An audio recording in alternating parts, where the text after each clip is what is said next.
Hello বন্ধুরা, শুভ দুপুর। আজ দেখো খিচুড়ি পাইছি, আধা কেজি ডাইল সিদ্ধ পাইছি, মুগ ডাইল আর মসুর ডাইল। আর ঠান্ডা দিনে খিচুড়ি খাইতাম বহুত ইচ্ছা করে।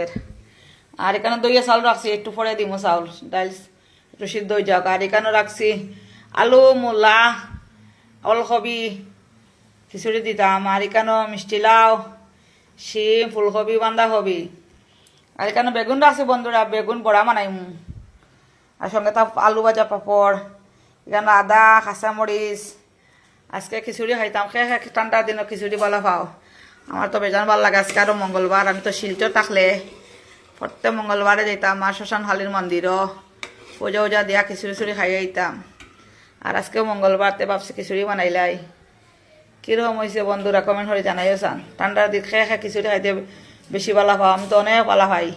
আর সঙ্গে আলু পাপড় ভাজিম, আলু ভাজা বানাইম, বেগুন বড়া, খুব স্বাদ লাগবো। এক বড় সসপ্যান দিয়ে 1 সসপ্যান মানে আর খিচুড়ি সারাদিন খাইমু ঠান্ডার দিন।